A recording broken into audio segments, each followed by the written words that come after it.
Mthathu imibuzo ekumele ngiyiphendule kule video. Bonke abathandi MK nabazondi MK abacwalela kwi-comment section. Ngifuna ukuzwa after le video ukuthi kuthini emqondweni wenu, kwenzakalani emakhandeni. Mthathu imibuzo ekhona. Umbuzo wokuqala uthi yini indaba iMK ixosha njalo abantu abakuma position. Umbuzo wesibili yini indaba iMK ingakaziye kwi-National Conference. Umbuzo wokugcina uthi yini indaba iANC within the ANC kulolu ukhetho esiphuma kulo mhla ka-29 May.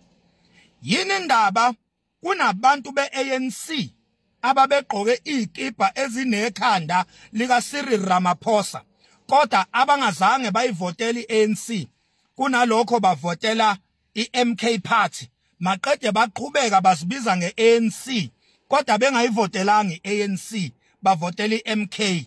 Lo mbuzo yomthathu ngizophendula yona namhlanje. Ngiyeza kunina begospel, nina bevangeli, ngiyeza kunina kunembuzo eminingi eningibuze yona lapho engisazoyiphendula. Nina bakaMaskandi ake nime nje kanjalo, niyaluza kakhulu, niyaxokozela, nisixokoxoka, ake ningimele nje kanjalo nina bakaMaskandi. Ngizobuye nginibone uma ngabe ngisenaso isikhathi senu. Manje kanjalo 2025 manje kuyanyiwa. Into edala ukuthi iMK okay, angingaqali ngombuzo wokuqala ngingeze futhi kwesibili, angiqale kulo wokugcina wesithathu umbuzo. Yini indaba amalunga eANC engayivotelanga iANC nango 2026 angeke futhi azayivotela iANC, nango 2029 amalunga eANC angeke aphume kwiANC kodwa angeke azayivotele iANC. Nasi izathu. Kwi-ANC kunenhlaka ezimbili. Kwi-ANC kunamaqembu amabili kwi-ANC. Kunama-communists, kune-communism kwi-ANC. Kune-capitalism kwi-ANC. Yini communism? Yini capitalism? I-communism inhlangano elwela noma elandelela izimfuno zabantu abamnyama. That is communism. Inhlangano elandelela noma elwela izimfuno namalungelo omuntu omnyama. Ama-communists lawo, communism. I-capitalism inhlangano noma iqeqebana labantu elilwela i-interest yabelungu. I-capitalism inhlangano emele impumelelo nokuvikeleka komlungu. Yingakho kwi-capitalism kukhulunywa ngamandla erandi, kukhulunywa ngosomabhizinisi, kukhulunywa yonke into ethinta umlungu. Kwi-capitalism kulwelwa leyo nto, kuvikelwa leyo nto. Akukhathalekile ukuthi ekwenziweni lezo zinto kucindezeleka umuntu omnyama. Umuntu omnyama uyadestroy, umuntu omnyama ushona phansi ngoba i-capitalism le. I-capitalism ke o-president aba esebeke bayimela i-capitalism. Sibala uNelson Mandela wayimele i-capitalism ezokulwelwa komnotho kwabelungu. uThabo Mbeki wayi-capitalism representer. uCyril Ramaphosa umele i-capitalism. Kudilwa lapho ne-Western, kuprotectwa zonke yonke agenda, yonke interest ye-Western. That is capitalism. Ngapha o-president asebeke bamela i-communism, uJacob Zuma kuphela. Yingakho uZuma uyena onezitha eziningi kubo bonke o-president abake babusa la eMzansi. it because i-interest kaZuma emelo uZuma nelwe lo uZuma akuyona i-interest ye-capitalism kodwa eye-communism. I-interest kaZuma ibheka ukuthi injani inhlala abantu bahlele kanjani. uZuma there is why uzomuzwa ngokuthi uma ngingangena yena uyothatha izingane lezi ezingenawo amandla okuzisa ema-university ayithathe ayoyifundisa ayoyifaka ezikoleni zamasosha zifundele ukuvikelwa kwezwe. That is communism. uZuma ulwela ukuthi iSouth Africa umuntu omnyama uphila kanjani.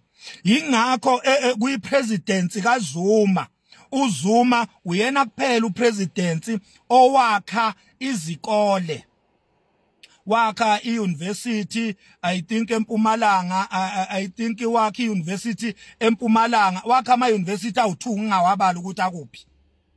Uyena owakha i-infrastructure eningi okudlula bonke opresident uZuma ngoba i-communism ibheka ukubenefita komuntu omnyama. Yingakho ngesikhathi sikaZuma kwakwakhiwa ama-clinic, kwakwakhiwa izikole, kwakwakhiwa izibhedlela, kwakwakhiwa imigwaqo, yonke into abantu abaningi babesebenza ngoba i-communism ibheka ukuthi uphila kanjani umuntu omnyama.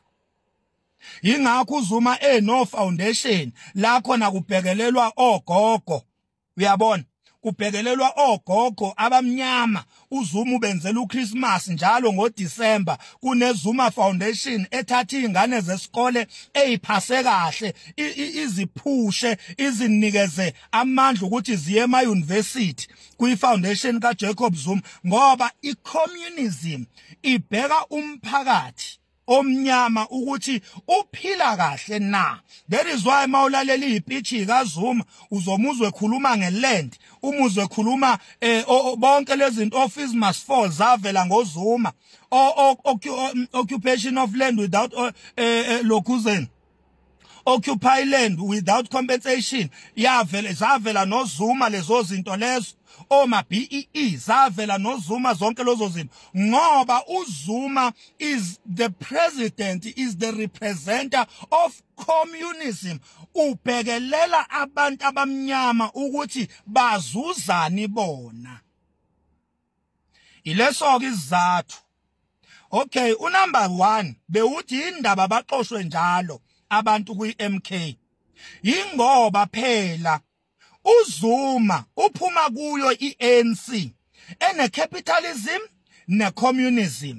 I-communism i-oppressed financially within the ANC. I-oppresswa abanikazi be-capitalism within the ANC ngoba banemali bona ama-owners e-rand. So ba-oppressa i-communism. Manje uZuma wabona ukuthi i-communism ayikwazi ukuphefumula, ayikhulekile ngaphansi kwe-ANC. After esezamile ukuyi-rescueisha, ukuyi-restore, ukuyi-empowerisha within the ANC, wabona ukuthi akwenzeki ngoba i-oppressed. Waphuma uZuma waqala i-MK. Kwi-MK i-strategy uZuma abe naso ngoba urepresenta umphakathi omnyama uZuma. I-strategy ke abe naso uthe angeke ziye kwi-national conference. Ukhumbule kwi-national conference ila kukhethwa khona ubuholi, i-permanent leadership yeqembu. So uZuma njengoba ebambezele ukuya kwi-national conference ingoba akafuni ukuthi isitha se-communism si-identifye abantu esingabagxisha imali emasendeni bese bejikela kuvuka lento ekhona lapha kwi-ANC, i-capitalism ne-communism. So njengamanje i-MK i-communism kuphela, ayikho i-capitalism kwi-MK. Abantu abaxoshwayo abantu abasuke sebe-identifywe isitha ukuthi laba banepower singabathenga bese isitha siyabathenga ngempela ebese bebonakala within the MK bemelana ne-communism. AbesuZuma eyabaxosha ke labo bantu ngoba akakayiwa kwi-conference.